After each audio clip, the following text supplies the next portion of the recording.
All right, welcome. Hopefully we'll be able to keep you awake after lunch here. Again, I'm Bill Campy, president of DTJ Design. To my left is Tim Frederigill, and to my right, Cheney Bostic.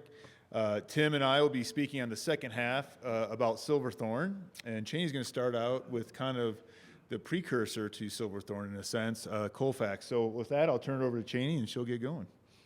Thanks for being here.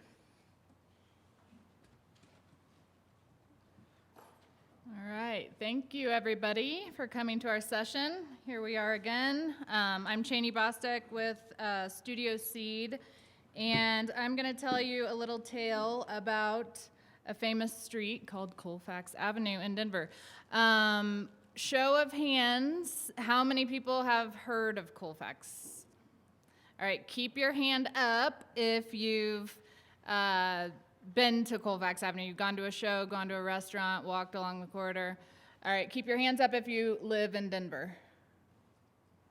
Okay, cool. So some of you, this will be, old news. Some of you might enjoy the history regardless, but we'll start with a little history. So Colfax Avenue, running through Denver, one of the longest streets in America. One time, Playboy magazine coined it the wickedest street in America for many reasons we'll get into. But so my story is going to tell you about a historic main street that has been through some rough times over the years, and we have been working on a planning project, now complete. We just won an award this morning.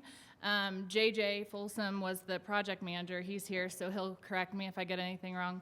But the focus here is really talking about Colfax Avenue and the planning that went into that corridor specifically. But as part of the larger planning initiative, if you're not familiar, Denver is trying to update all 78 of its neighborhoods in the next 10 years or so. And in order to do that, they're combining neighborhoods into groups. And so our lucky team was the first one to plan 10 neighborhoods at once. So all of these neighborhoods here on the screen, they're just east of the Capitol, so all of the historic neighborhoods along Colfax Avenue. And then we did a deep dive into Colfax Avenue because there is planning, if you're not familiar, also coming to Colfax Avenue is bus rapid transit. The city's currently in the planning, design, engineering phase for that. But we looked at, the potential for transit-oriented development and all kinds of things to, keep the character that people love about the corridor, but also look for opportunities to change and bring new to the corridor. I'll also talk a little bit about the business improvement districts along the corridor. So they are a big part, and they're highly involved in the evolution of the corridor. And so for any of you public sector employees, I think it's important to recognize that partners bring a lot to the table when planning for these things. So just to go back into history and talk about the corridor. So in the late 1800s, Colfax Avenue developed as a residential corridor. It was, the large masonry mansions near the Capitol, moving, east outside of Denver into the quote-unquote suburbs at the time. And then came in the early 1900s the streetcars. So the streetcar plan was, built out throughout Denver. Hundreds of miles of this transit affected the corridor. Just some quotes from the library, increasing traffic along Colfax Avenue led developers to, push for more commercial development along the corridor instead. The photo on the right is the 1920 streetcar strike.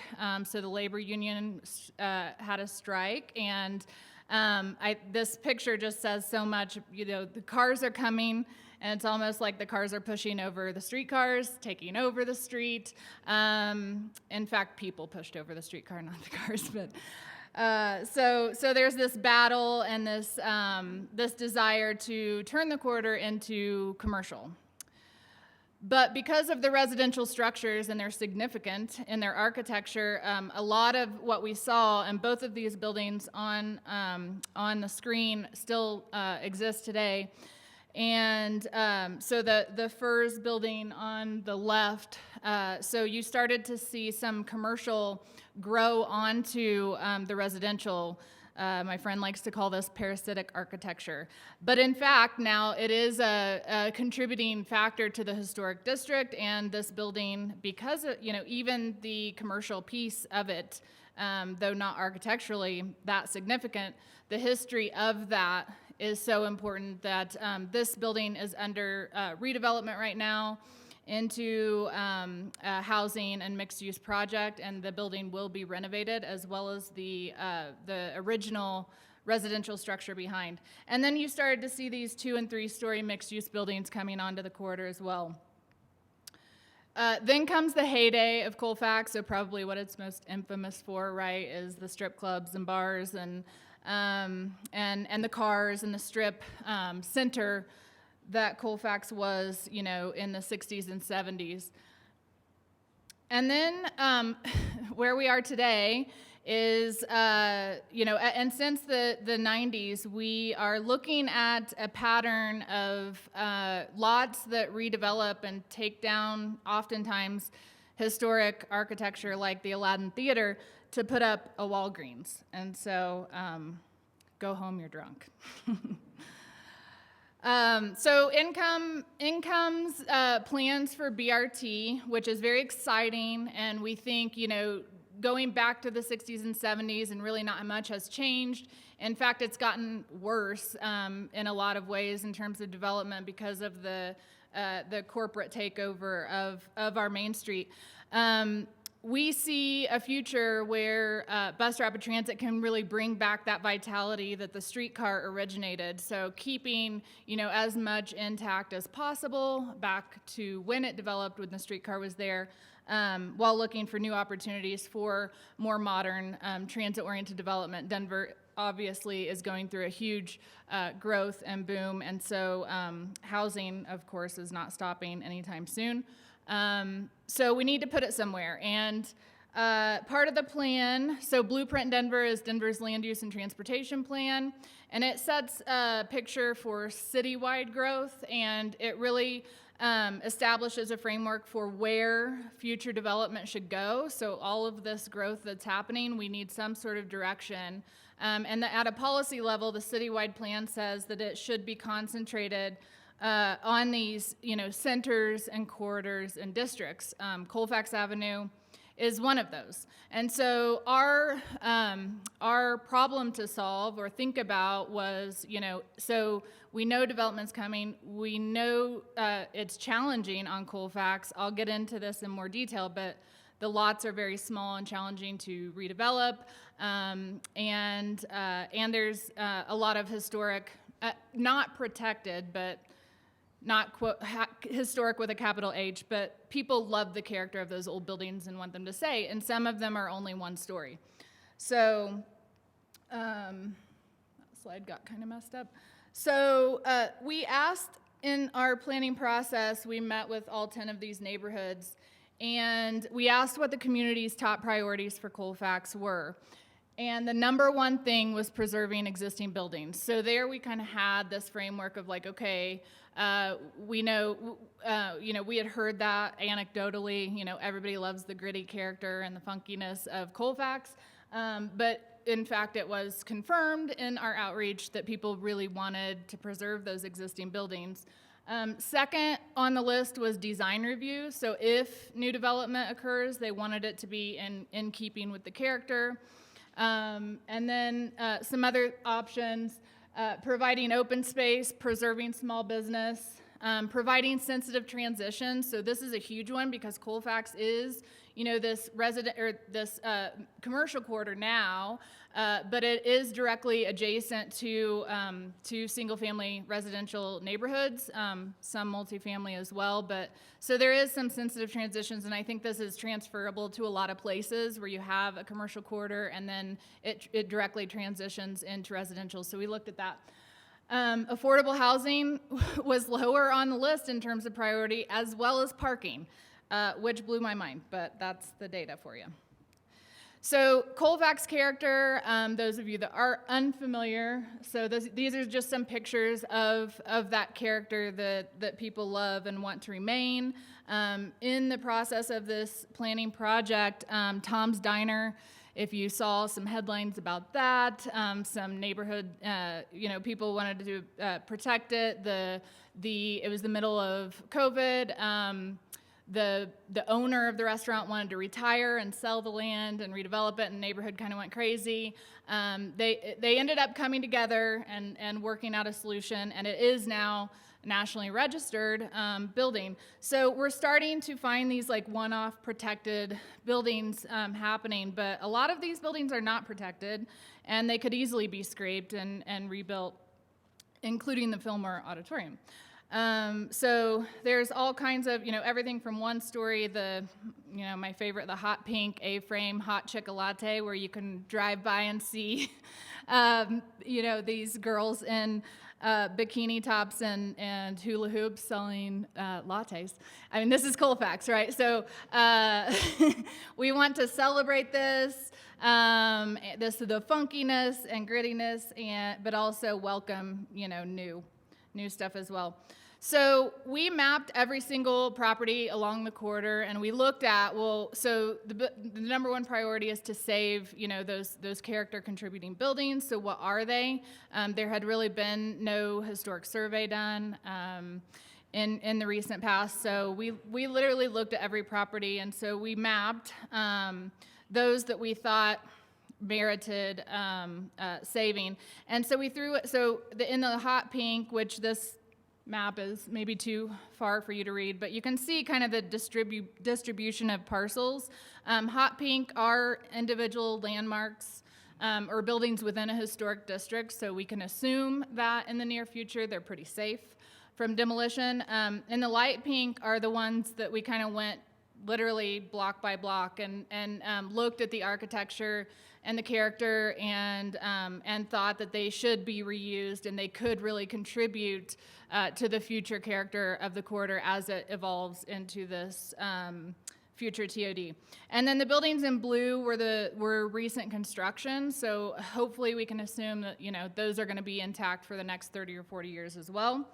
So when you take all of those out and you look at what's left over, so what's really developable, this map looks like there's a lot going on, there's a lot of potential, but in fact, so we also broke them down in terms of lot size because we talked to developers and we looked at the patterns, and knowing that it's really close to residential properties, a lot of these parcels are so small that you can't really do much to them, even if you were to demolish and build new with existing regulations.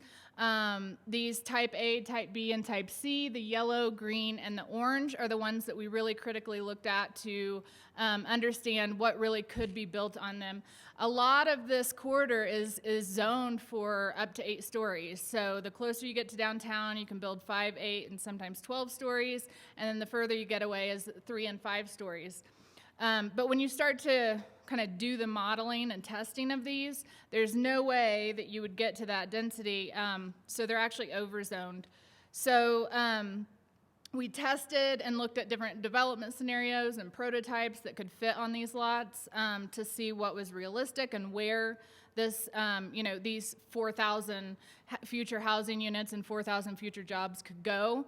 And this kind of backs into our zoning recommendations that we, in the end, battled with a lot, even though we weren't changing much. And in fact, this diagram here explains that, on the far left, there are 75-foot deep properties that are zoned for 8 stories. There's no way with the protections and the setbacks in place that you would ever get to 8 stories. So it's pushing land values up and going to cause all kinds of issues. So we wanted to be realistic about where new development, dense development could go and what it could look like and how it could fit in with the character. So we also studied patterns of recent development. So we looked in the last 10 years, and 10 years was an important number because in 2010, Denver revamped its zoning code and remapped the city. And so we looked at, well, what's been happening along the corridor in the last 10 years. And this is what we see. The patterns are either 100% affordable housing. So these are the only multi-story buildings that have gone up on Colfax, and they're all affordable housing. Does anybody want to guess why? Starts with a P. Parking reductions. So these are the only products going up because they have an incentive to build them. The other products that are going up are one-story corporate chains. And so even though we have this Main Street intent in our zoning to build up to the street and have active storefronts and transparent facades, and you have to build 24 feet tall buildings to look like 2 stories, but in fact what is going on is McDonald's, Starbucks, Chick-fil-A, and then it keeps going. Lots of car parts stores, 7-Elevens. I think there's 3 7-Elevens on the corridor now, and banks. And the even crazier thing is that a couple of these recent developments are already, vacant. And so they're not even 10 years old and they're ready to be scraped. So this is not a sustainable pattern of development. And so we will get into, our recommendations to change that. So all of that said, all of our data looking at what's happened in the past 10 years, we found that all of them, 87% in fact, of any development in East Central, the closest to downtown, and 100% of new development in the East area were taking up the big lots. And a lot of those were adjacent to future transit stations. I mean, the 15 and 15L right now is one of the highest riderships in RTD's system. So what we're seeing is, McDonald's at a transit station. And so they bought up all the big lots and they built small stuff. So news that this is kind of new. After the project, I started looking back and thinking, well, we're kind of working on this new stuff with the bids going on. But what was happening back then, was the Great Recession. And so there's a pattern here and a fear that I have that, the headlines now are, and that the headline speaker this morning made me feel a little bit better, but we're still seeing these headlines. And the fact is, these small mom and pop businesses are struggling. Some of them, we've seen many of them in Denver, legacy buildings, just saying, now's the time to retire. I don't want to deal with this. I don't want to go through the next phase. And they're selling. And so, a lot of these character buildings and character businesses really are at risk. And there's, it's predatory timing for even more of this to happen. And so it's even more important that we address this as soon as possible and bail out Main Street. So what can we do about all of this? These are some of the recommendations that went into our plan, and the city of Denver will be working on these, some faster than others. So number one, this phenomenon of all of these, the development types that nobody really wanted to see on Colfax. I'm not saying all drive-thrus are bad. I have 2 kids in sports. Like, I use drive-thrus occasionally, but there's a place, for them, and your Main Street is not one of them. So, just amend your allowable use table. It's really simple. Just take them out where they don't belong. And then, requiring a minimum of 2 stories. And you can talk to the people that wrote the Denver zoning code and amended. They really tried to enact, this in some locations, a minimum of 2 stories, but it was controversial, and so they ended up doing a 24-foot height instead. But what that got us was 1-story buildings. And even though you have the Main Street standards that you have to build to the street, we all know that you enter from the back, you enter from the parking. But there's something about two-story buildings that really, they function differently just by adding a story to them. So this is a building I love to hate on. It's on Colfax and it meets all of the requirements. You cannot access these. In fact, this is in a floodplain area, and the building sits lower than the street.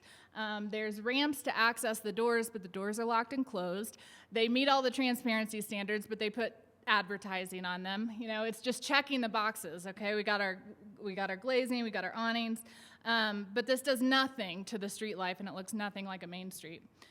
But when you get into this prototype here that I show is nothing special. I don't think this is winning all the design awards, but it's a prototype that we looked at that is very efficient for small lots, and that is a 3-story mixed-use building that meets the Main Street standards. It is site parked. It's not structured parking. It has tuck-under parking. You can see the car driving there on the side. And so tuck-under parking below with 2 stories of housing above.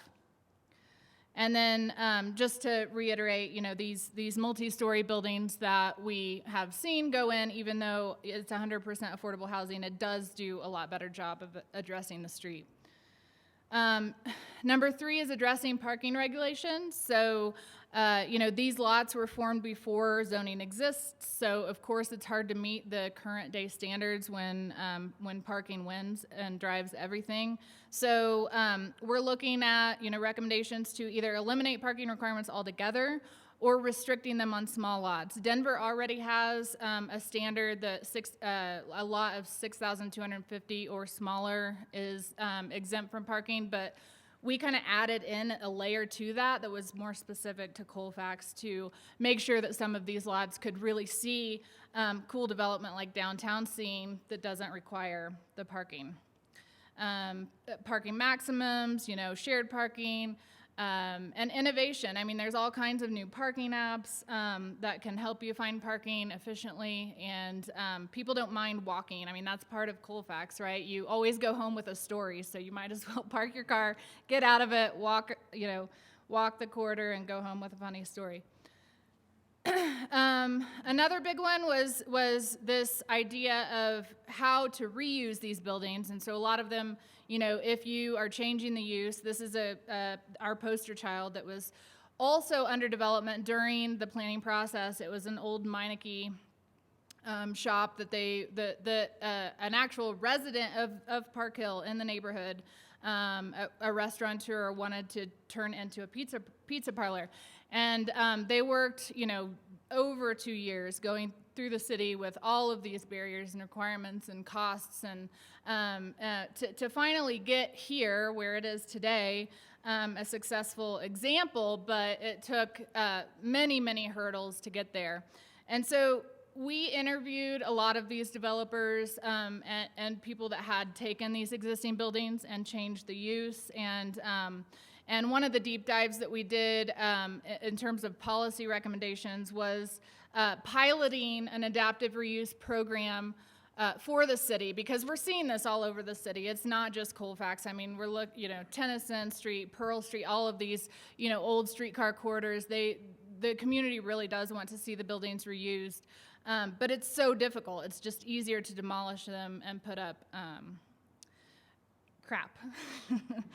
So these slides, we did a presentation specifically on the adaptive reuse program last year. So if you saw this at APA last year, I apologize. But these are Jenny Budenberg's slides from the city. So full credit there goes to Jenny. But we worked with the city and the Historic Preservation Department to develop this pilot program for adaptive reuse on Colfax. And so we, again, looked at tons of case studies, did tons of interviews with people that had gone through the process and identified those major issues. And then in terms of regulatory findings, we're really focusing on, you know, problem solving, the existing codes, like what are the processes that are already in place that people just don't know about that we can take advantage of? What are the code hacks that we can find? And clarifying flexibility.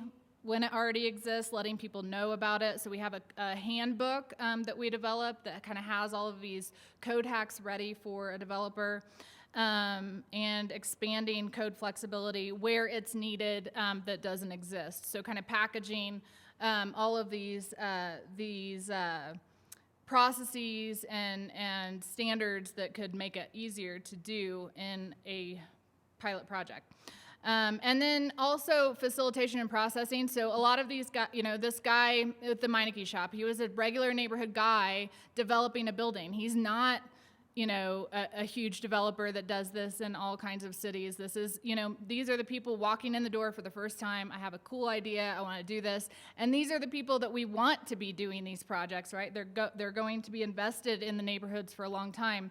But it's so onerous, and so the process is such a heavy lift that many people just walk away. So really creating a staff position dedicated to guiding these people through the process, and just making it easier and more accessible to the average layperson to go through the process.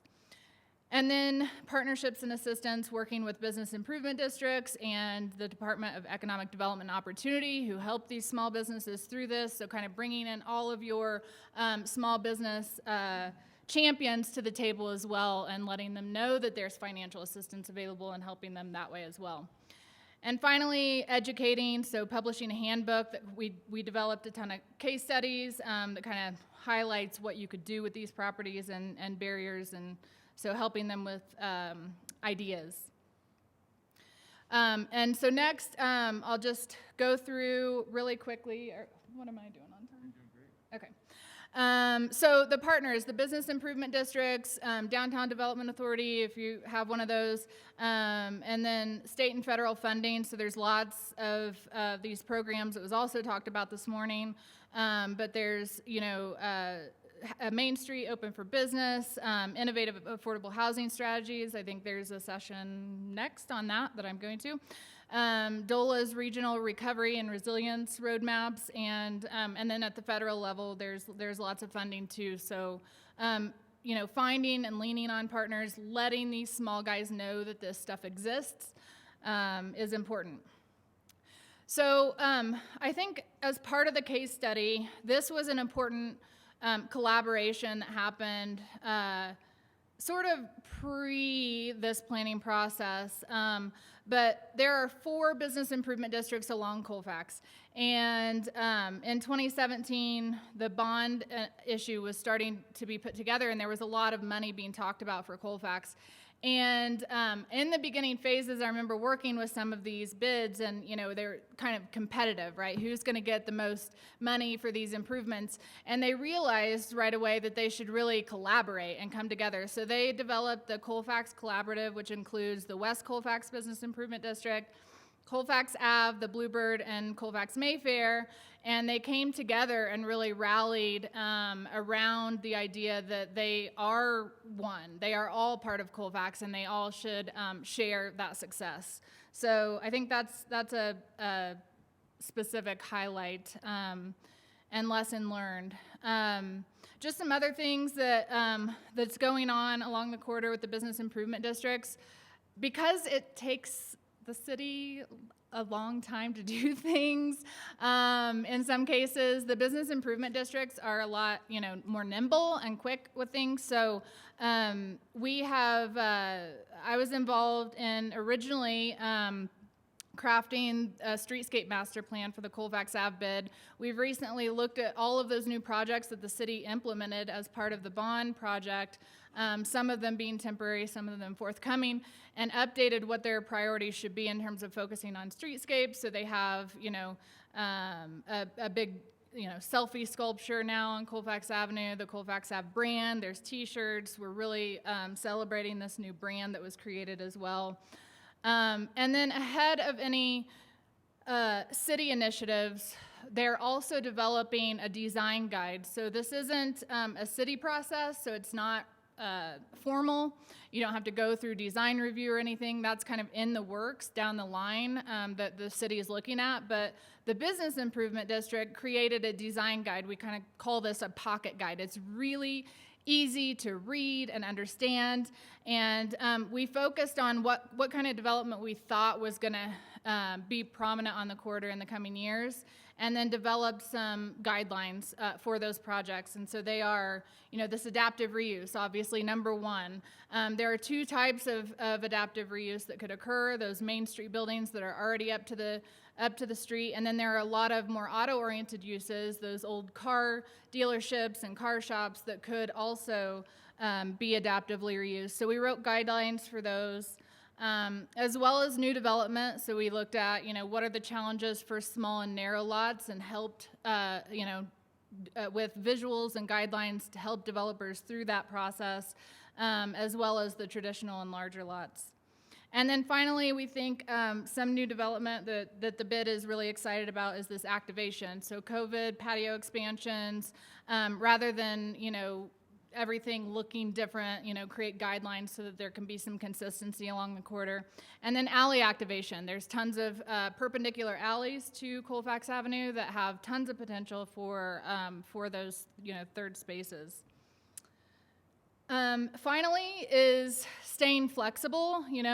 I think we learned a lot from the pandemic, and one of the things that I'm really excited to continue is this idea of thinking outside the box and really responding fast to something that you care a lot about, right? So, tons of cities adapted quickly to COVID to expand, building or existing businesses to expand into the right-of-way, flexible and temporary uses in buildings, shared spaces, and so we finally did bail out Main Street, but we need to keep that going and at the forefront of our minds when we're developing policies, and just keep your priorities at the top, and remember that we were flexible once and we did this without it taking 5 years, so it doesn't have to take forever.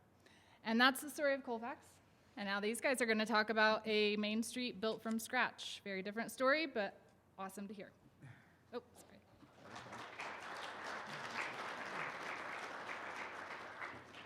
Thanks, Cheney. That was great. It's a good transition for us because it's going from seeing it develop over time, to us creating something from scratch that we hope feels a little bit like it was developed over time. So again, Bill Campy, I'm with DTJ Design. We're an architecture, landscape architecture, and master planning firm.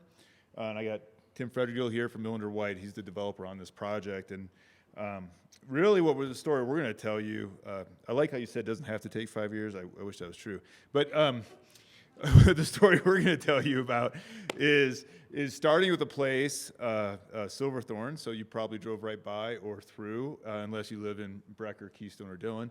And then you already know about it, the project. So we'll kind of talk to that. But here's kind of the agenda today. We have a lot to cover. We're trying to preserve some time for Q&A at the end, so save your questions, and hopefully we'll get a dialogue going. But we're also known to talk too long, so we'll try our best. So we'll kind of cover what was done initially with the town, which I think is a really important starting point, and then work our way all the way through kind of where it is today and that process. If you're not familiar with Silverthorne, it's where the star is there. I-70 is kind of cutting across from right to left. So most people would know Silverthorne for the outlet mall kind of environment that they have there in the retail. What you may not know about Silverthorne, it's the largest permanent resident town in Summit County. So it's actually, in a lot of ways, and it's very central, it's actually a lot of ways the heart of Summit County. And so many people may think of other places, the ski areas, for example, but really Silverthorne is where most of the people live in Summit County. And so the idea of having a heart place or a Main Street place was kind of a no-brainer from an outsider's perspective, but it took an absolute ton of work, and we'll talk more about that here in a second. So in terms of tons of work, not just on our part, but definitely on the community's part. So you can see here all of the things that had to be put in place, everything from some initial planning efforts with downtown Colorado, all the way through establishing urban renewal, creating a comprehensive plan that reflected this new urban renewal concept in the town core, then district guidelines, et cetera, down the line, all the way from, and this is how I got involved with the project, way back in the day.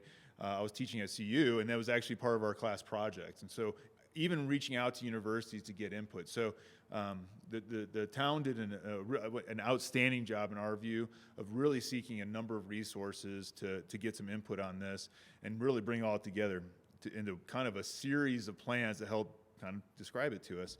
So to give you a sense of what those plans came up with, and I'm not going to be able to cover all of that today, of course, because it's a lot of material, but just to give you a sense, so you can see here on your left is a series of different maps that show, starting on your right, I suppose, with the urban renewal plan, and Tim will talk more about how much that affected their decision to go after this project, and then town core and comp plan guideline areas. And so as you turn off, just to give you a sense of what we're talking to, turn off the highway there, you can see in the middle map where I-70 and US 6 intersect. You come through that kind of outlet mall environment, then you hit that town core. It's about 6 mega blocks, so almost like 12 regular blocks that you would find in that district there. Not a lot there. One of my absolute favorite projects that was there when we started was called the First Interstate Inn, if you don't know that. I don't know if it's still up on TripAdvisor. It's been knocked down, of course, by now, but it's worth reading all the reviews around a campfire because they're hilarious. All right, so on to it was the closest thing we had to Colfax actually that was already there. So, but not quite worth preserving. Goals, and again, I won't read all of these, but these were really important to us because through those processes, the town created a series of goals that helped describe their vision for the place. It allowed us to talk amongst ourselves, decide whether we're going after this public RFP. I should mention they put out an RFP to developers, and that's how we got involved and selected. It really gave a sense. I think they did a great job of describing what the goals were. Building orientation, describing what Main Street is, pedestrian, a lot of things that we would all kind of glom onto in terms of what it feels like to be a part of a Main Street. And then in the town core district, and it's a little bit maybe hard to read or maybe not too bad. Again, I won't go through all these, but very kind of high level specific thoughts about what this place could feel like. Again, very helpful because when Tim and I talked about going after this project in the RFP process, it gave us a sense of what they're looking for. Are we aligned? Do we think it can actually work? Do we think we can build this thing and of course make a little bit of money so we can actually do it and find investors and also kind of meet the goals, right? So can our values be shared? So we really appreciate this level, and we'll talk about kind of what worked and didn't work in a little bit. So as I said before, the guidelines were pretty successful. They addressed character, what a Main Street feel should feel like, a mix of uses, not in the guidelines, but we'll talk more about the PUD process for town. We felt we'll have our complaints about it for sure, but there's also some successful processes there in terms of getting in front of council and then going through a process where you can understand and work through a project, which I think was helpful for us in terms of kind of narrowing the gap of kind of what our design, what we thought it might be, and how we could perform on it. The idea of zero lot line, pushing to the edges, parking considerations for shared parking, for reduced parking demand in this area. Of course, that I would say for everybody who's thinking about doing these projects, parking's the #1 toughest thing to solve, not just in share of uses, but also in size and demand. I would suggest really being very flexible with your parking demand and letting the development entities, because they're going to have to sell it. So one of the things I would just, since I have all you here, I'm going to do on a parking rant.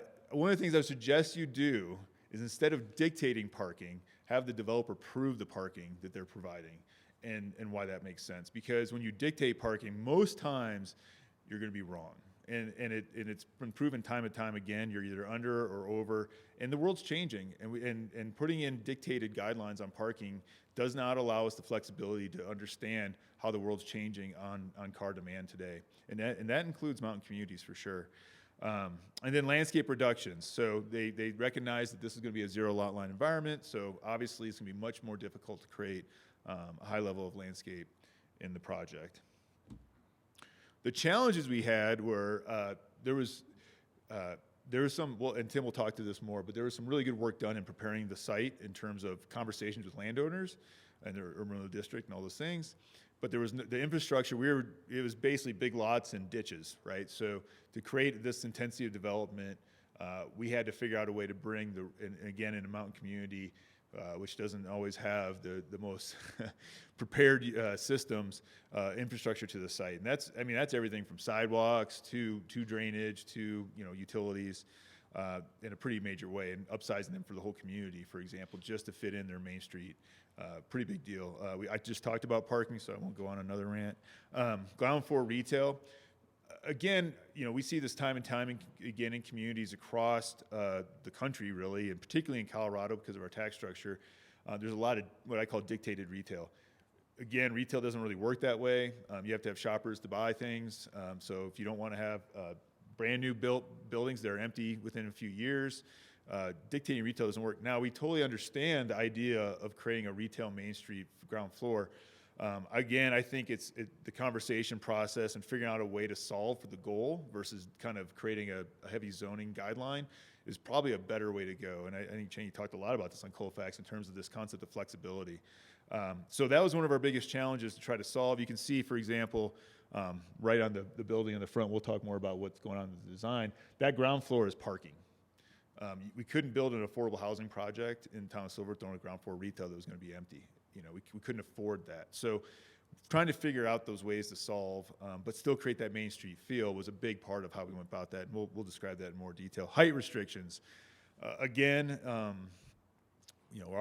main office is in Boulder, so I understand height restrictions really well. You also notice that Boulder's starting to look pretty much, as you drive into 36, it looks like some kind of weirdly designed community where every building's the exact inch to height, right?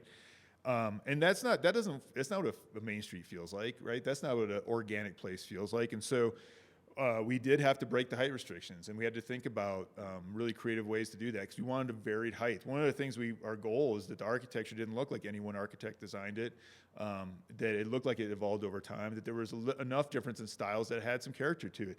We didn't have, I wish we had a pink A-frame bikini latte thing. That's a good idea. So we got a phase 2 to work on, so we'll see if we can incorporate that. But we did get, one of the things, for example, we're trying to incorporate is instead of just having a standard elevator tower, incorporate an architectural iconic feature for downtown. It can be lit. It doesn't look super intensely interactive yet because we don't show the climbing people on it. So we're trying to actually create a climbing wall, maybe even ice climbing in the winter, around the stair tower as a central core of phase 2. So all those things don't work with height restrictions, right? And so trying to figure out and the idea of having an icon came from the community, not us. And so trying to incorporate that in, and then of course meet all these other guidelines, very difficult. And your project can die on these things, by the way. When it goes to the planning commission, as I'm sure everybody here knows, if there's not meeting that height, depending on the planning commission you're working with, sometimes they just go, well, it doesn't meet the guidelines. It's, no. And so, again, that flexibility on these town core projects are really, really critical. Consistent zero lot line. So one of the challenges we had was, look, real Main Streets don't just line buildings for miles and miles right on the zero lot line. We wanted to have these people places and these plazas. We wanted to move the buildings around probably a little bit more than what they expected. Part of that is, and we'll talk about this in the next couple steps, is this idea of being on a highway, right? And so if you would read the town core district guidelines very, very specifically,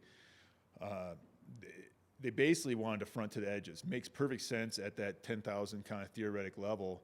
The challenge was we have a highway as one of those frontages. It's quite loud, quite intense. Not sure if all the people want to be hanging out on the highway, right? And so we'll talk about how we solve for that.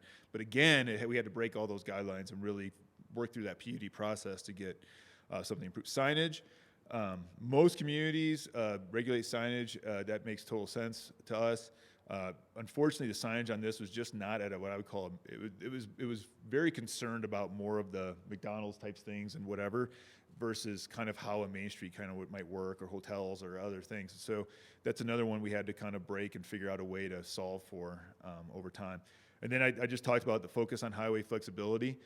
As part of looking at these super blocks, these mega blocks, and also this kind of alleyway connection, we really had to figure out ways to have people places that weren't on a highway, and have uses in different areas. So, and then landscape requirement, plant types, they reduced it, but they still kept quite a bit of like coniferous tree, pine and spruce. Well, spruce tree doesn't make a good street tree, right? And so, again, that's just a miss in terms of, so we had to really work through trying to figure out how to create urban environment and also, again, break those guidelines.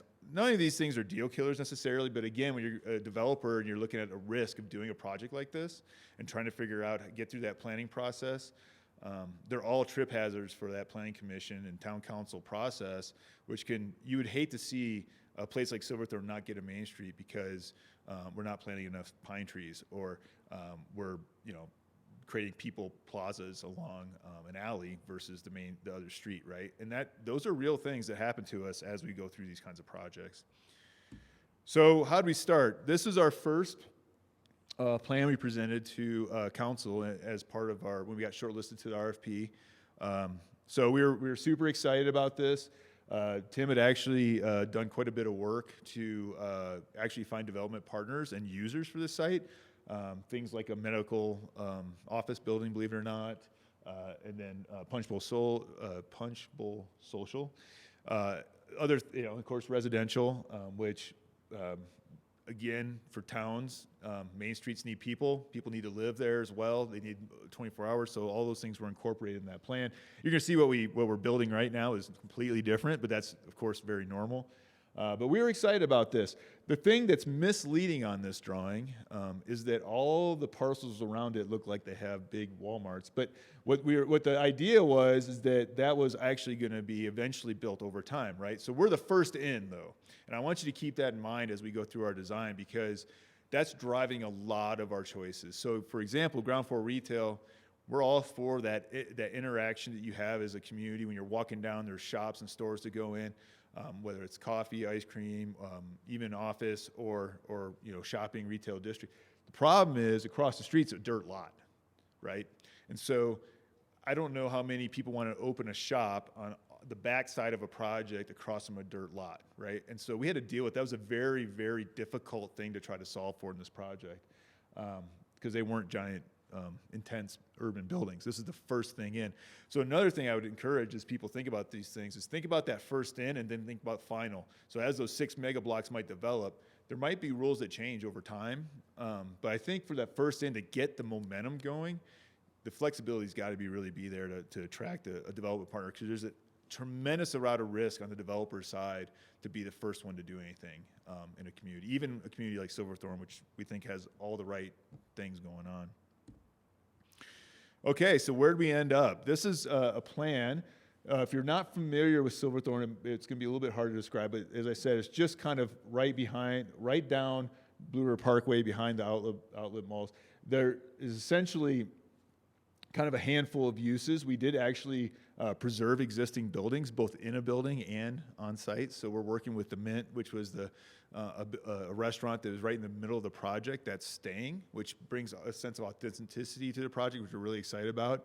And then no matter what I told Tim, he fought hard and saved the ODI, which if you're familiar, most people know it for its burritos, I guess. But anyhow, the ODI, the Old Dillon Inn, which used to be over here and got moved into town, is actually inside Building 10 there, the Market Hall. And so Tim really worked hard to preserve that and keep that and figure out how to do that architecturally. And then that's going to be part of the ultimate offering, which is kind of cool.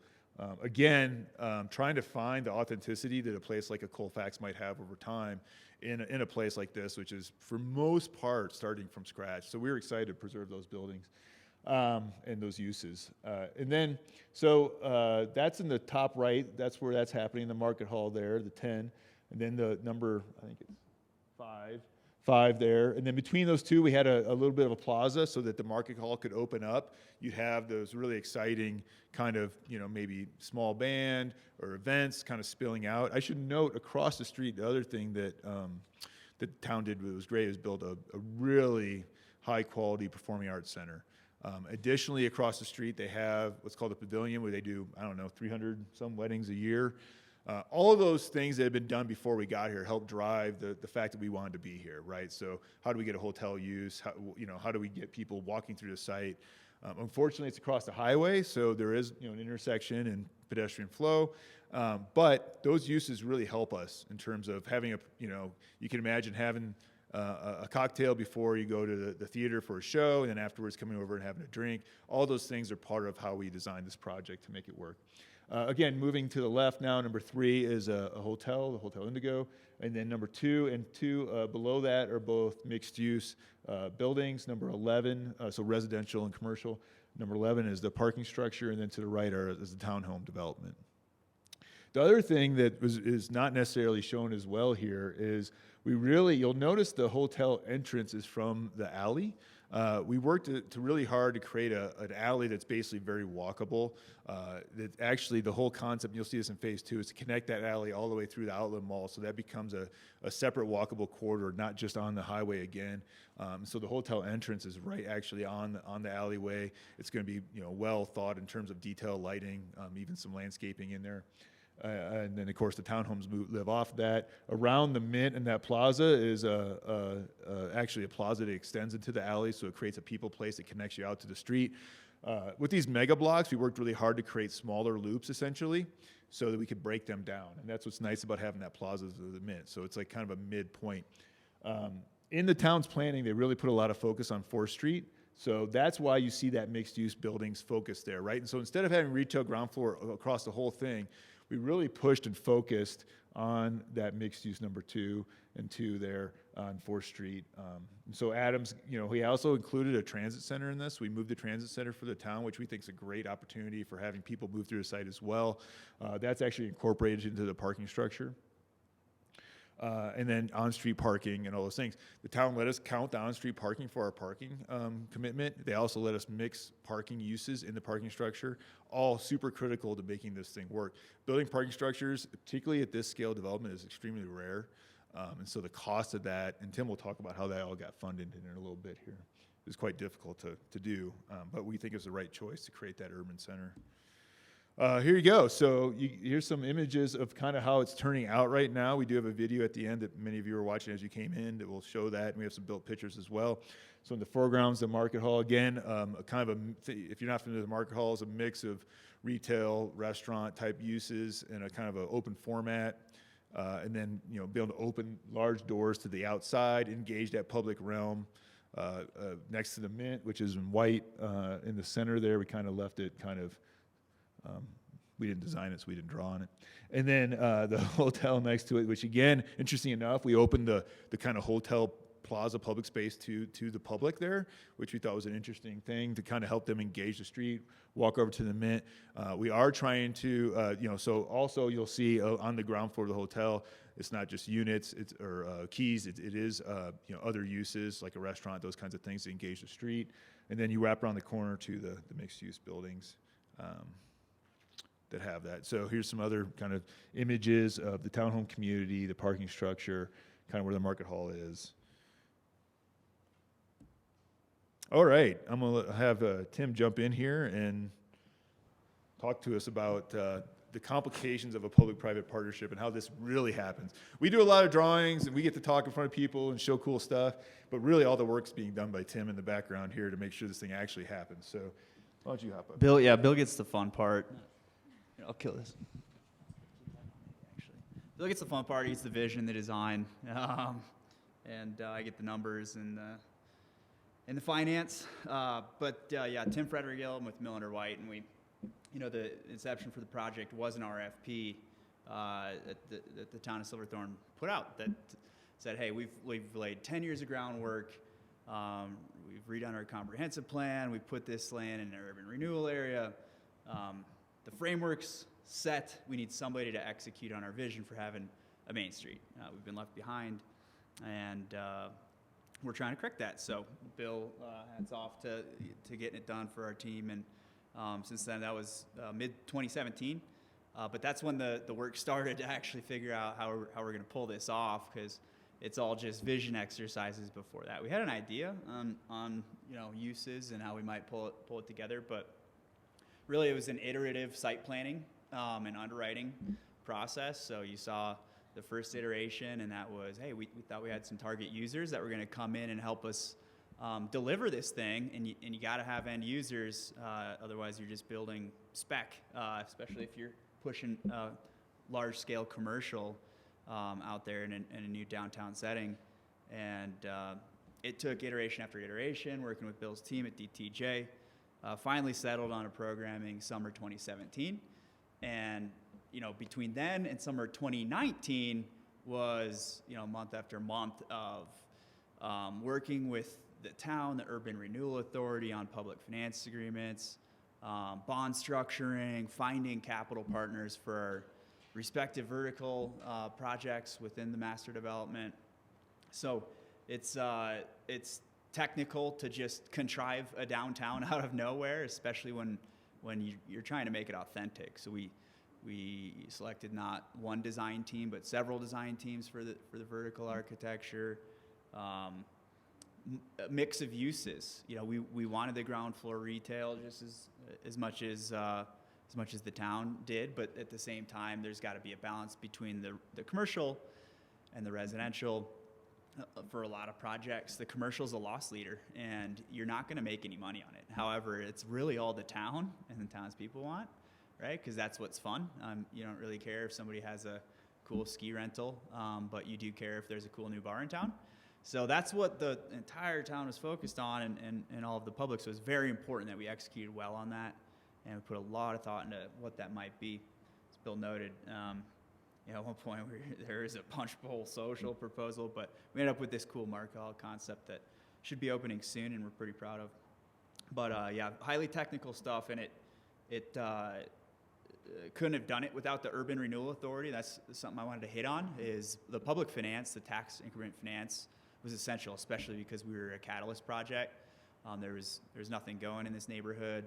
There's the Cockroach Motel, a shuttered bar that had been closed for 14 years, something like that. Vacant gravel parking lot. The infrastructure was literally ditches, no sidewalks. So it was, it needed help, and that's what public-private partnerships are made for. Is, hey, we have a bunch of public infrastructure needs here, but we want to work with you to so that we can both win here and have a great downtown we're proud of, improve our infrastructure, and we can do our job as a developer. So with public finance, there's two big pieces to how to pull something like this off.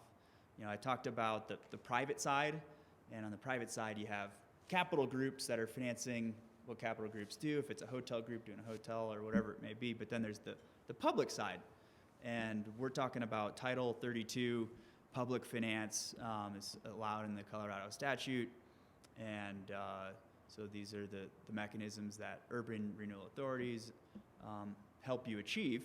And so what we did on our project was layer in a few different streams of revenue that will recur over time over the life of this project. And we bundled it up and sold a bond against that revenue stream. And that bond gave us the upfront capital we needed to put what ended up being over $17 million of infrastructure into the site before we even get into any of the private development.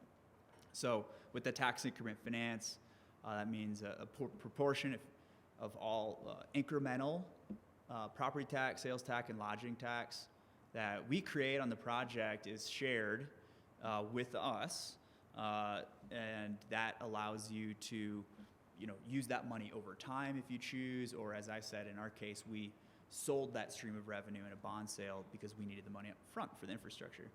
We also impose mill levies on ourselves. So paying property taxes is where those TIF dollars came from, but you can also impose through metropolitan districts and business improvement districts your own mill levies on yourselves. So we elected to do that because we needed more revenue stream to support a bond sale sufficient to cover our public infrastructure. And finally, we have public improvement fees on the project, and those are, you may see them on your receipt at a airport hotel, or they're pretty common these days, but it's a fee that's assessed on retail sales, and you're making projections on these things over time, and you're hoping the bond purchasers or the bond markets are going to believe your vision that, hey, we're really going to drop a downtown in the middle of nowhere, and we think our retail sales are going to be this. But it's all hypothetical until the day someone buys the bond. So it's nerve-wracking. It's a difficult process. Without those public finance dollars, the deal does not make sense, especially without having a proven market there. So hats off to the town of Silverthorne for supporting us in the project.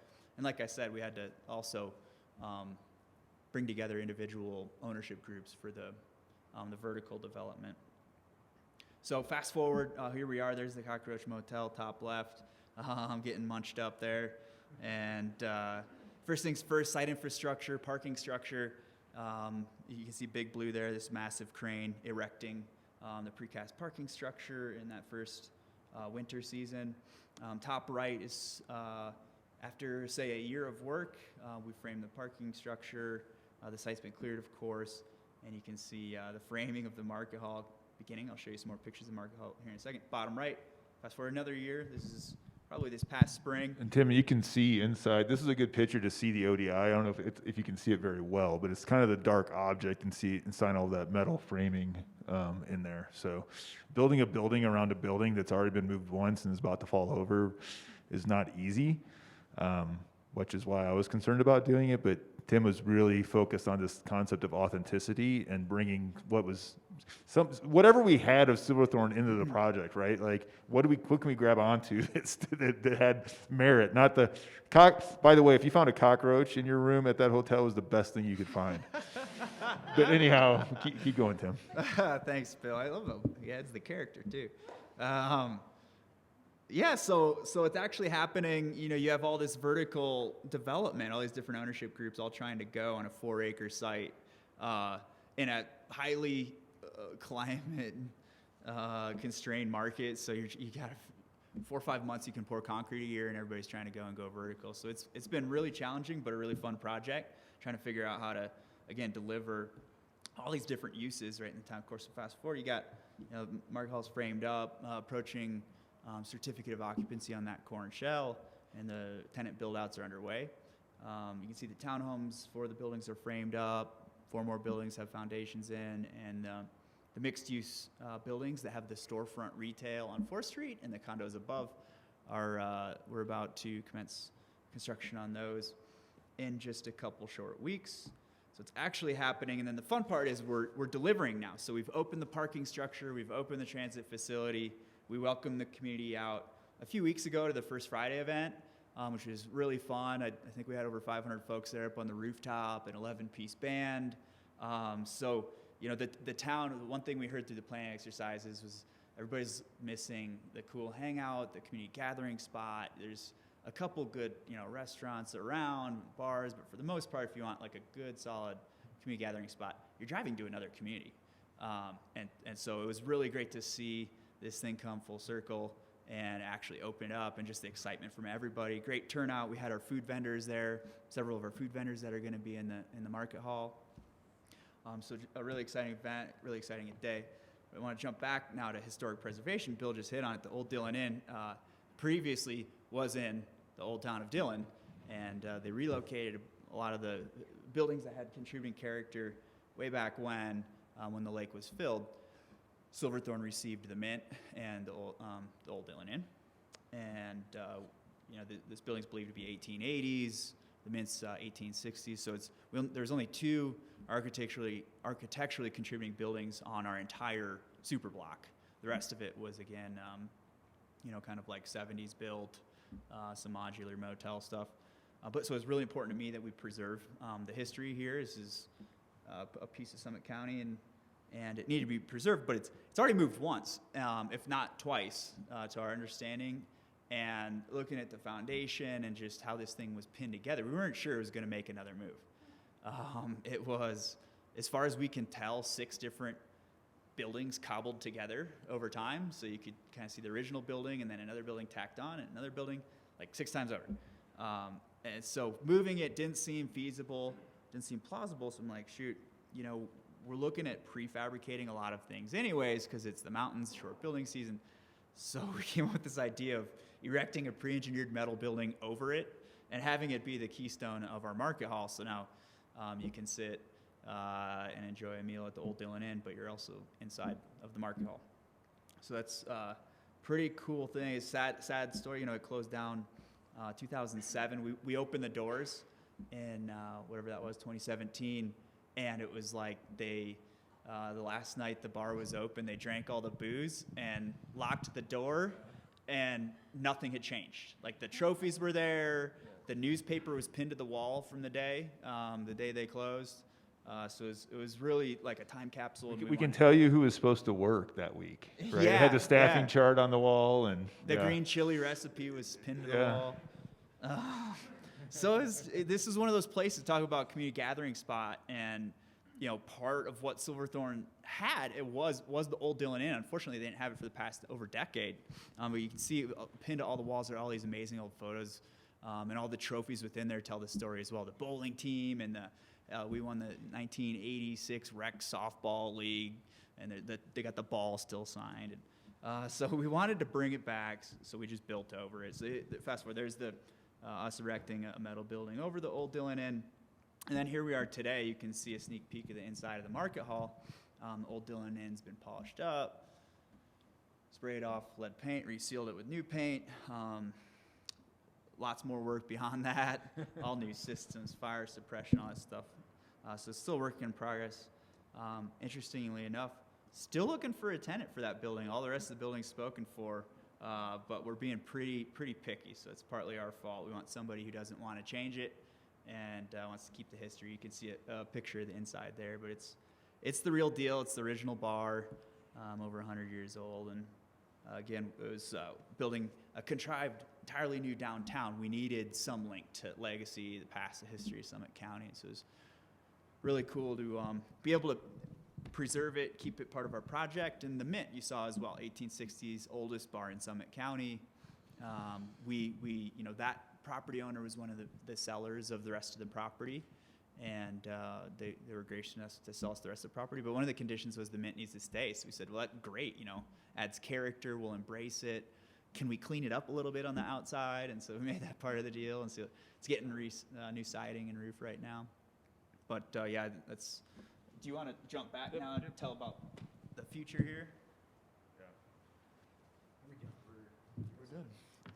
The truth is, Tim wants to man the bar at the ODI, and that's why he won't let anybody do it. But he's getting too busy doing this other project that we're going to talk about. So we were super excited about phase one, is what we're calling. So obviously there's a phase two. It's performing reasonably well, I'm expecting, since Tim's interested in a phase two. We really kind of have fallen in love with Silverthorne as a team. This project's been really fun to work with. The community's really embraced it. So these shared values we talked about early on have kind of come to fruition. And so we're right now in the planning process on a phase two. So I thought it'd be good just to share that so you can get a sense of how these blocks are developing over time with partners. So you can see 4th Street on the right. So the block the super block we just discussed is off to the right. So continuing down, there's an existing fire station that the town owns that we're trying to get them to do something really fun with it, engage outdoor space, maybe do an incubator space or a brewery or something like that. We want to make sure that parking lot turns into a pedestrian space on front. We don't own it, so we're trying to influence it as best we can. Another hotel project, as you move closer, again, similar model. I mean, obviously a different kind of design, but similar model. And then 4 mixed-use buildings, a parking structure, and then workforce housing at the far end. Now, this has some interesting stuff to it that's again, an evolution, I think, in design. We talked about that central alley being really important in the first project. One of the things we found was, well, why don't we flip the script a little bit and actually pull people off the highway to give, again, yet a different experience. Real organic communities and downtowns aren't the same experience. Nobody wants to walk down the street and say, yeah, I just did this, right? And so creating these kind of micro blocks, if you will, dividing this up into 2 separate blocks by this pedestrian paseo that cuts through, that just happens to line directly up on the Performing Arts Center. That as you drive by, you get a great view to this really cool plaza space. The climbing wall thing that I talked about earlier, you'll see is right at that corner across that green space. There's a little jewel bar building in the center. Again, all enlivening the center space so that we can pull people in, have different experiences. You not always have to be on the highway. and then come across all the way to the back again where the parking structure is. And then we also note, instead of having the commercial or retail pieces necessarily on the streets, we want them to be as part of that corridor. Again, we fully believe in pedestrian places, but we also believe in sight from car. So this is a great combination of those two, right? So you can see from your car from Adams or Blue River Parkway, or even through the alleyway. Note that the alley in this one, you do not get to drive all the way through. So that central place is preserved for only pedestrians except for emergency circumstances. And then, of course, Tim, again, really pushed hard to get a workforce housing project into this. Again, to one of the things with the unit design we did in phase one is we considered it attainable housing. It wasn't necessarily, $3-4 million units, only for whoever buying from out of state. So there was a mix of unit types, but even on this one, we felt like we had to get some even smaller units in, working with the town on getting that done. So that's all in process. The workforce housing project, we're really excited about it because it has that outdoor space. It actually has covered parking, again, really expensive, but part of urban environments, so it's hard to make work. So we're definitely working. Tim's working through that same process he described before in terms of how do we get the dollars to make this thing all make sense, because we think it's the right thing for the community as well as the development. I'll show you some kind of images of this. So you can start to see on the top of the screen here, you see the kind of previous block, and you can see it evolving down.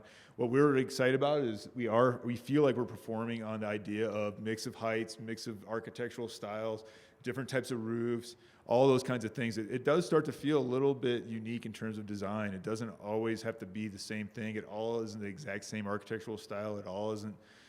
If you read their guidelines, there's a little bit like timber and stone everywhere. So we try to introduce a little bit of something different. So it has, and then we love this idea of this kind of really cool icon. We went to Planning Commission. There's people in saying, can you make it a lot shorter? There were some people saying, can you make it twice as tall? So it was an interesting conversation. But we're working through, again, this is in planning phase right now. So we're working through all of those kind of aspects for the project.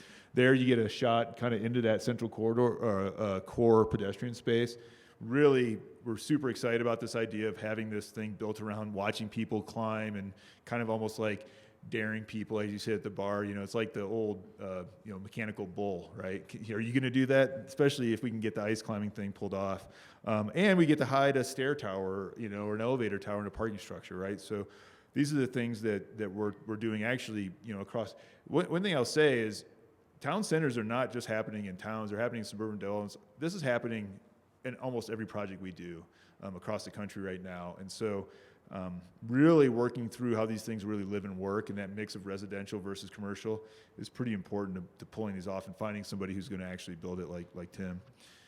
Here you can see the workforce housing. Again, it's not on the street like the guidelines might suggest, but we like pushing it back, having a people place on the street where that'll be activated. You can imagine all the fun things those folks will be doing out there. And Bill, the street. Sorry, that scared. That was Sorry, loud. scared. Whoa. One thing I note on this image is earlier you said how we had parking on the workforce housing on the street, and as part of the collaborative process with the town of Silverthorne and their site plan review processes, having a 300-foot long parking structure greeting what we want in our downtown probably doesn't work for us. Can you find an alternative solution? So the answer is yes. It also costs more money, but we ended up sinking the parking into the ground so that what you're greeted with as you're walking down Adams Avenue is a courtyard. You'll see barbecues, hammocks, patio heaters, and young folks hanging out. Yeah, another thing that I thought Tim was going to talk about that I forgot to was the corner that does address Fifth Street, which is another one of our commercial corridors. We actually did put more, kind of the business side of the housing, so like the clubhouse and whether there's a little coffee shop or something in there. So we did try to, again, being flexible and trying to work towards that goal without being literal on the guidelines. Here you're kind of seeing backing around that corner to where the mixed-use buildings are, the hotel in the background, which does not look, the rendering is it's a little weird looking. But anyway, and then you have the fire station on that front corner there, and then an out parcel that we didn't control. All right, so we have a little movie for y'all. We have 15 minutes left. Why this is playing, we're happy. It's about 5 minutes, so I can talk through it. Or if people have questions, I encourage you to start thinking of them, and we can start talking about that So this is starting with phase one and the market hall, fairly up to date in terms of style and what kind of ended up getting built. So we're excited. We purposely preserved a lot of the trees along this parkway. Actually, if you were to drive by there now, there's quite a few trees in there. So we try to keep all those. Not very easy when you're doing new development, but we think we're going to be able to pull that off. Again, you can see kind of the idea of having this really activated street where people are driving by, pulling off, stopping, getting excited about this place, and coming here, as a destination. The hotel with the court addressing the street, and these little corner cafes, setback architecture, and highlighting these corners with the design, turning the edge of that building, for example, on the ground floor. Little subtle details like that were happening all along the whole way. And that, that was a collaboration with the town. They definitely gave us feedback on the architecture design. So now we're heading further down. Yeah, and this is the the future of 4th Street crossing. This is everything north of 4th Street is what you just saw with the second hotel. So this is what we're in entitlement on right now. Yep, 5th Street. We're turning on 5th there, and then it's going back. Yep. Not approved, but we're assuming if we present it, it's going to get approved. So, you guys can all show up to the Plan Commission hearing. This is that VUNERF concept, which I'm sure you've all heard a number of times. Again, some little landscape pieces, lighting. Again, where cars feel uncomfortable driving through, but are allowed. Not a lot of loading off of it necessarily, but some. This is now looking down the alley, of course, all the way to the future phase.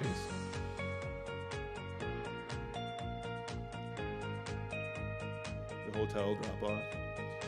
We're gonna get to that central plaza pedestrian space with the wrapping around the. They didn't put anybody climbing the wall, so I was disappointed in the video. But then you have that cool little bar, kind of signature building.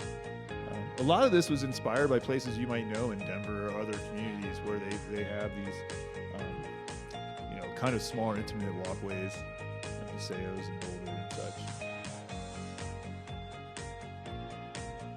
Again, the workforce housing building, which we're excited about bringing that, again, the mix of users and owners and creating a real community, right? So it has it's not all the same type of person living here, is our goal. And again, going back to that same kind of authenticity, not just in architecture, but in actual people. The heart of Silverthorne ought to have some Silverthorne people living there. Now we're on Adams, looking at that parking structure and going on to Transit Center.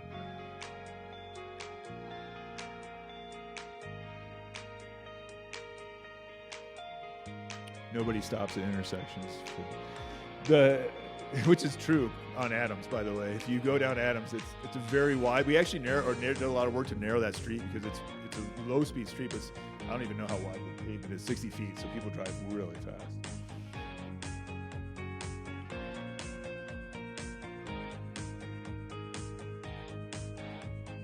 I'm ready to build phase 2 too.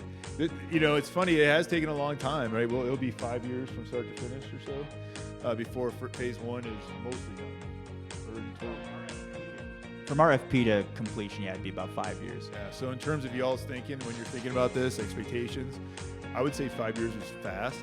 Honestly, it was fairly well received by the community. Went pretty quick, but we still had a pretty lengthy.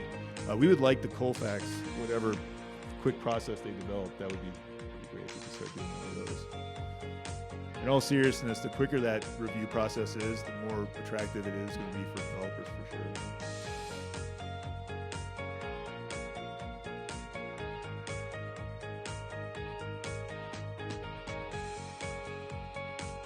Yeah, so this is that next kind of 5th Street, so those kind of shorter streets made more sense to us to be those commercial corridors.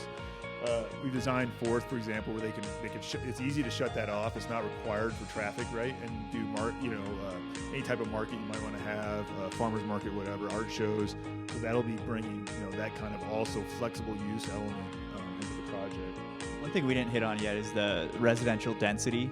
A lot of codes are written with units per acre. Well, what is a unit? Is that a 15-bedroom home, or is it a studio apartment?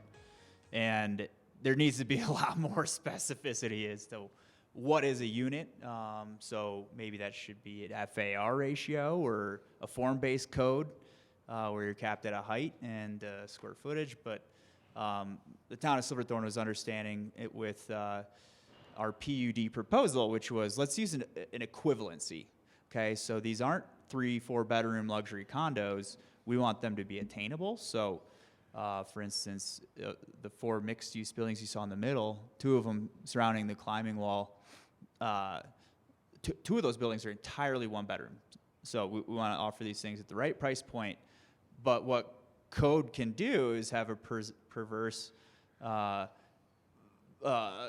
drive for the developer to build larger units. Because if you're capped at a unit per acre, we'll say you can build 16 units per acre. Okay, well, I'm going to build the biggest 16 units I can to maximize the number of sales, the sales square footage in this area. So just if you're amending any code, something to put eyeballs on. So essentially the code with a unit per acre basically incentivized us to build $5 million units, right? 4 bedroom luxury condo units versus if it had been a form-based code or something along that lines where we could kind of fit a building in and then hit a market or hit a mix of goals that Tim was very passionate about. Again, 1 bedroom, 2 bedroom, 4 bedroom, townhome, affordable living. Really, how many different types of people can we get in this community? It also helps him diversify his risk against the buyer types, no doubt about it. But it also was basically not allowed by code. When we did it, it's like, why would we do that? There was no incentive to do it. The way the code's written, the incentive would be to just do as many like townhome projects as possible, right? Big as possible. And so that's another thing to think about in terms of how you're kind of dictating these places, particularly in these really, what I would consider, at least in the mountains here, dense environments. Because also that parking is another good thing reflected. The more 4 bedroom big units I build and hit a unit per acre, the parking proportionally gets lower, right? So 4 bedroom, 1 bedroom, 4 1 bedroom units is 4 parking spots. A lot of times like a bigger unit is still only 2 parking spots. So just all of those things really influence what we're doing when we do public or private development that I think can be solved earlier and then the risk of Tim going in is reduced, right? Because he can kind of have a vision for a project that's that alignment piece, right? So the town was great, though. They understood that and worked with us. They had the same goals. It was just that kind of code was in the way, so we had to find that PUD process helped us work our way around it. But it still is kind of risky because you never know how a planning commission or a town council is going to or a city council is going to react. So with that, I think we have a few minutes for questions if anybody has any. We do have a microphone here. I don't know what the protocol is on handing it off or not, or if you can just shout and I'll repeat the question or whatever we need to do. So, nobody? Sure. What was the in parking ratio? I'm curious for. Oh, do you know that number? It's so complicated. I don't know off the top of my head. Is the correct answer? Tim actually probably knows it. He worked quite a bit on it. So the first phase that's under construction, hopefully done someday soon, was 2 per 2 bedroom. Two parking spaces for a 2-bedroom residence, 2 parking spaces for a 3-bedroom residence, and then 1 guest parking space per 5. However, the parking spaces must be attached to the building. So shared use parking reservoirs, the town is supportive of. Hey, you can cluster your commercial parking in one spot, but not so much for the residential. So it creates some funky challenges when you're designing a residential building and trying to cram a bunch of stuff together when you have to actually attach the parking for those homes to the building. But the guest parking was allowed to be in the parking reservoir, which is nice and kind of makes sense. And then on the commercial, it's varied based on the type of commercial use, more for food and beverage, less for just storefront retail. Yeah, and if we would have been able to share the parking reservoir for residential users, we probably would have ended up with more commercial or retail in the project because that's what kind of took that ground level a lot of times. So, and then in phase 2, we're working through that. I won't go back onto the parking thing. So, go ahead. I'll run the mic back to you. I'll be the runner here.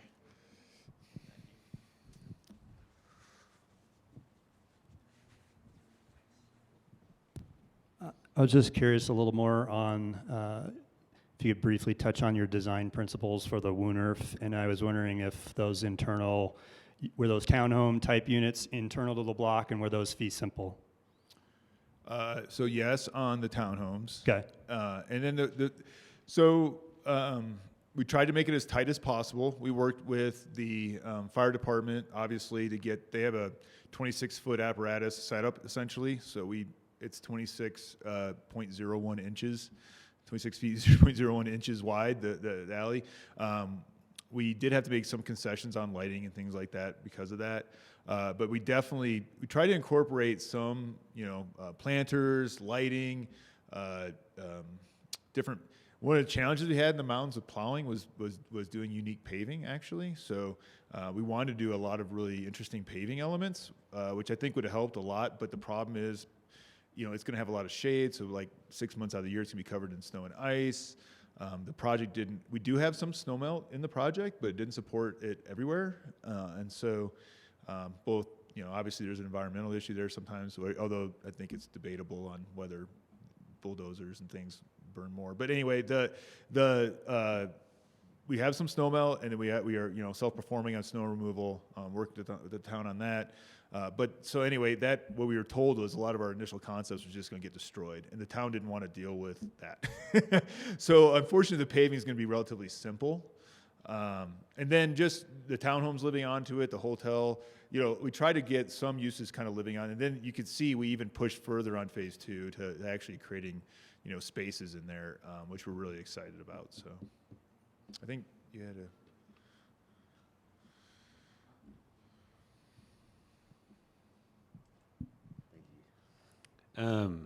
I was curious, you mentioned at one point that you wish cities would be less specific on parking regulations.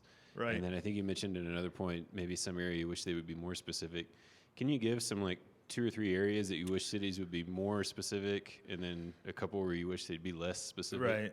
Sure. Well, to clarify my point on parking is parking helps drive what the developer has to do anyway.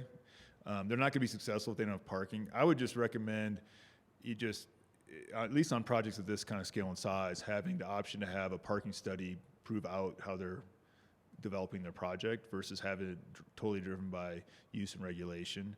I think that's a much stronger evidence-based thing, and it's also flexible enough for it to live forward with the change in dynamics in car share and all these other pieces. I've seen communities go both the wrong ways, saying you don't need, don't do any parking, which I don't think works either. And then also dictating so much parking that you're building all these empty parking structures all over the place, which makes no sense. And so I think there's ways to resolve it without it have to be a code-based deal. Again, the parking study is usually a good example for that. And then areas where they could be more specific. Well, DTJ, just to be clear, we do a lot of our work is public work, and a lot of our work is private work. But if I put my private hat on, I think the way they set up the goals and those kinds of pieces were super helpful, right? And I would just say the challenge to the developer side, these are important. I'm not talking about your corner Walgreens, but these kinds of projects that are really complicated and are really important. I think that the developer side should have to hit the goals. Is it creating that pedestrian environment? Is it creating a unique and diverse, interesting architecture place? Is it providing does it have a mix of uses? Prove out that versus saying, you know what, you're surrounded by dirt lots and a highway, you need to have ground floor retail for 6 super blocks, even though we have a giant shopping mall next to you. Or, 35 feet is arbitrary, but it seems like the right height, everything has to be 35 feet or whatever, right?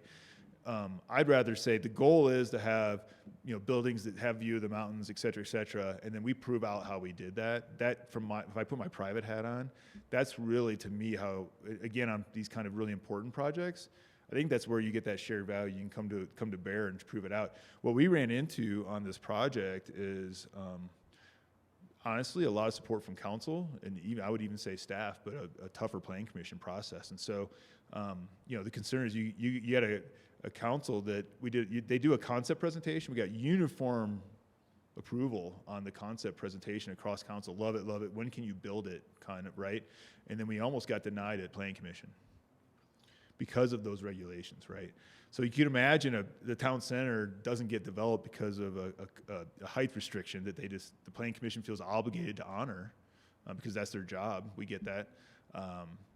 That town council is sitting behind going, it didn't even get to us. We didn't even get a chance for it to get to us because we're excited about it, right? So that's the kind of stuff I don't know if that answered your question, but that's the kind of thoughts I have on that.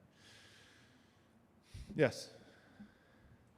I was wondering if there was an outreach process. I'm sure there was, and what that looked like. And also, another question, if you have time, if you could explain what an ice wall is. Ice climbing wall? Sure. Well, the question was, what was our community outreach process?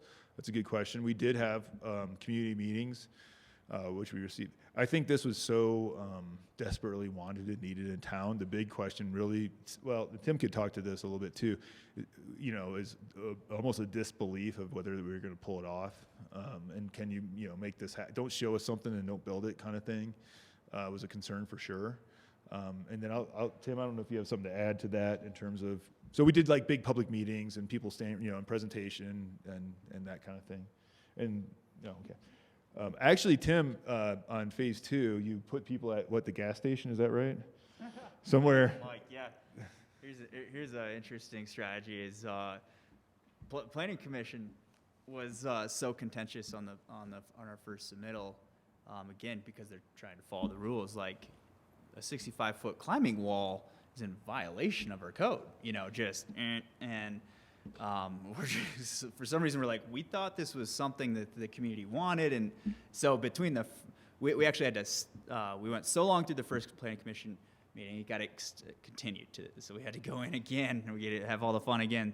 But between the first meeting and the second, we went out and we surveyed 100 residents in the community, and we just went door to door in the town core district. We went into the bank and asked customers and tellers, and we went to the gas station, and we asked basically visited like 20 shops and asked 100 folks a series of questions. Would you like a climbing wall that is 35 feet tall, 65 feet tall, 85 feet tall, or no climbing wall at all? And it was like 96% of your community wanted a climbing wall that was 65 feet tall or taller. So it's just, it's kind of funny that there's a few key people in communities that have the power to swing what actually happens in the community. So you need to make sure that you're hearing what your residents want and you're not just doing what you want.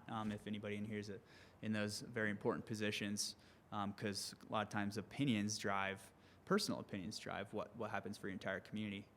And I don't think that's fair. So community engagement, just a lot of outreach things. That was a simple example. But community meetings, open houses were always a hit, especially if you did them where they served beer and or food.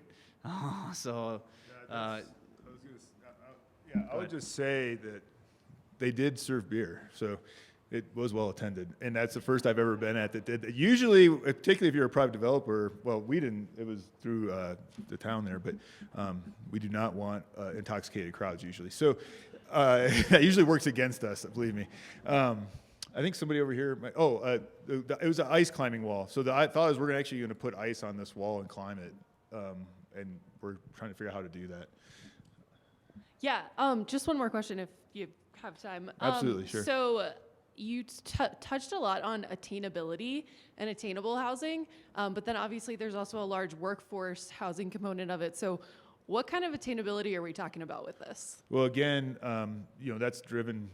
The truth is with attainability in the mountain communities, it's getting worse and worse, obviously. So we're driving that via unit size and smart design. Even with the workforce housing project, it's going to be a pretty unique concept that we're bringing in to try to make this make sense financially.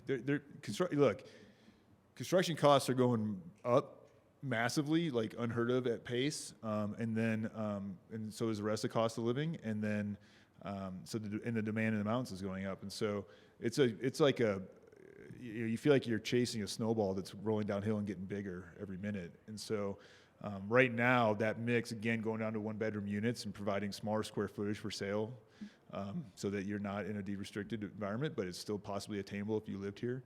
That kind of concept mixed with, again, the workforce housing will be a kind of deed-restricted environment. So those are the two kind of things. And then working your way up. So, again, not just doing all townhomes and four-bedroom units, which from a financial perspective would have been the home run. So. All right, I think we're past our time, so thank you all very much for attending. On behalf of everybody up here, we really appreciate it.